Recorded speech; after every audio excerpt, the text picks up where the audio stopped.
Hi there, Virgos. Welcome to your weekly tarot reading.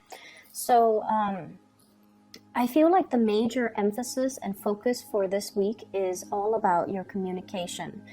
Being able to be very persuasive without being domineering. And I also feel being able to persuade people with facts rather than manipulation, okay?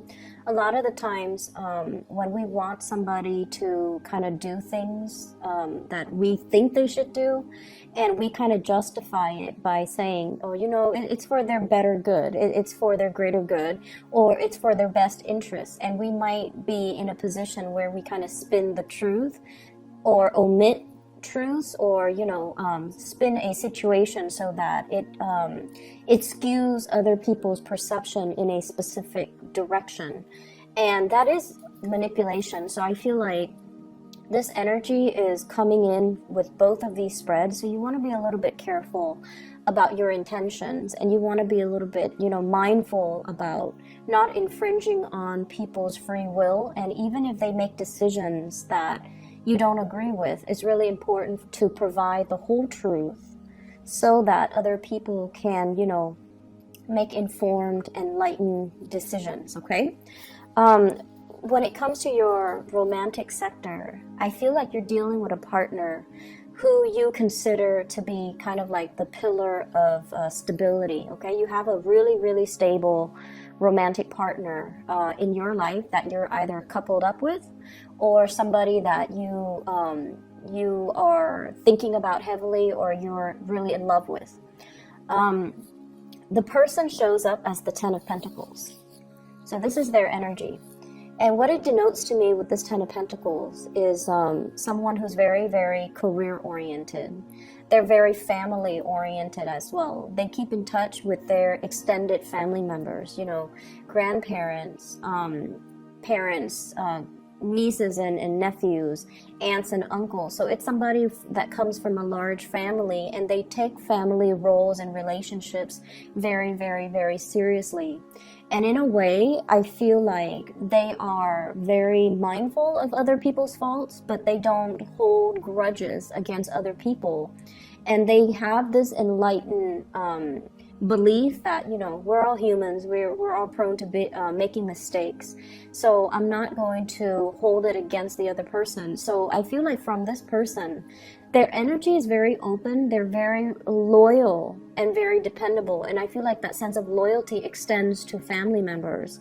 So if you're dealing with them, if it's a crush or if it's even a partner, you want to be very careful about not nitpicking, their family members, because I feel like this really fiercely loyal type of person who might not take well to criticisms about their family members. Granted, they might have flaws, but I feel like this person is very deeply protective, and they're very deeply loyal to their family unit. And I also feel like if you are dating this person, they're fiercely, fiercely loyal to you. I don't sense possessiveness. I don't sense control issues. But I do feel like this is a person that doesn't take relationships lightly. And they might not have dated around a lot. So I feel like somebody who's a late bloomer, somebody who, really believes in the institution of marriage, and they're a little bit more old school, a little bit more traditional, and I feel like they do want to embody the traditional gender roles or the traditional family value where one person's the breadwinner, the other person takes care of the kids. It might not be as old school and as archaic as that, but I feel like deeply they're very, very entrenched in the past, and they are very reliable, a really good provider, somebody that has property, somebody that even works in the financial industry, okay? I also feel if you are, this is your energy coming to the table. This is how your partner views you. You show up here as the King of Wands, and your energy is you take good care of yourself. You work out, you dress well, you're mindful about the way that you look. You have a public persona about you as well, where you might have to give presentations. You might have to, lead the way. You might be in charge of people. You might be a leader in your own right. And you're someone who it's like you're a major player in your industry, in your field of expertise. You have a lot of knowledge, and you're kind of like that career climber, where your position is very set and you're due for promotions next year and then the year after that. So you're very, very financially established, and they like the fact that, you know, you get things moving for yourself. You don't sit there and wait for opportunities. You're very proactive about getting out there. This is also feeling a lot of passion towards another person. This is somebody who's protective, who's caring, who's nurturing. They don't overstep their boundaries, though, and in general, it indicates to me a lot of passion and chemistry that you are bringing to the table towards another person. If you are dealing with an earth sign, a Taurus, a Virgo, or a Capricorn, I feel like there might be communication issues coming into the picture, and your partner might be very slow to act. You know, with the nature of the Ten of Pentacles is that they're very, very methodical. They're very risk adverse. They don't like to take unnecessary risks. They don't like to deviate from their routine and their norms. And they don't really, they're not impulsive, not very spontaneous. And I feel like you're trying to get a lot of things moving, and this person is kind of dragging their feet. And as a result of it, I feel like there might be, you know, communication issues coming in through here with the Three of Swords, which is harsh words being exchanged, possibly a separation, or even thinking about like arguments between couples that can relate to, you know, the silent treatment, or like that can result in one person withdrawing because they're hurt.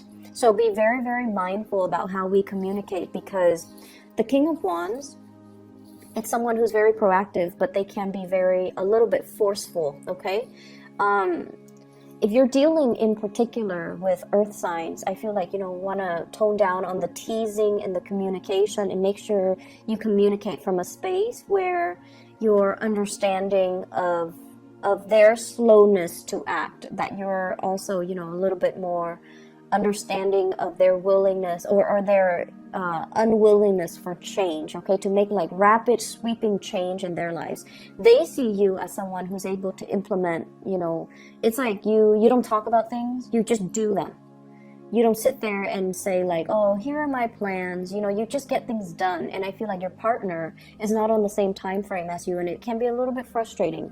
I see as well a lot of like missed opportunities between you and a crush, okay? So we have here the Five of Cups. This is what I call like the heartbreaker card. It's somebody who can be seen as a little bit flirtatious. They are very, very friendly, but their attention is not exclusive to one person. Or at least they're not really aware of how other people perceive them.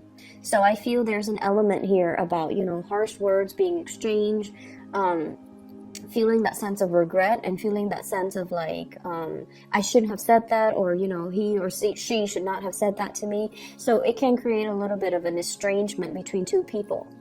And we also have the Devil energy coming through here, which indicates, I feel like, for some of you who are not in well, you could be in a committed relationship, you're dealing with another person that might have entanglements elsewhere.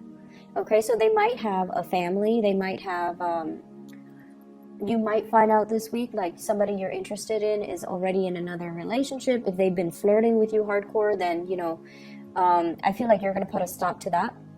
I don't see third party meddling, but I do feel like there's a presence of third parties, and it's indicated with the Ten of Pentacles, which is a family card, as well as the Devil, which indicates really strong attraction to another person, but it's not really seeing the light of day here with the Three of Swords, mainly because somebody is engaged, married, in another relationship, or, you know, coupled up with somebody else, or they have other arrangements that's disallowing you to come to them, or disallowing them to come forward to you, and for the two of you to come together and date.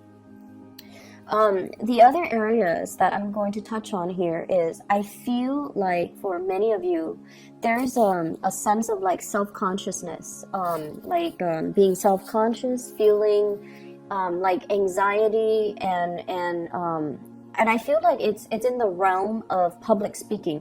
Okay, many of you have high levels of education, so I feel like the majority of people who are watching this you guys have like a high level of education, and it's indicated here with the magician. This is somebody, I feel like, you know, it's somebody who has a mastery over many subjects. So you might have a master's degree, you might have a PhD, you might have a bachelor's degree, you might have multiple certificates, might have multiple degrees. And I feel almost like you're trying to find ways in which to make use of all your skills, okay? And you're trying to, as well, I feel, reach out to a larger demographic.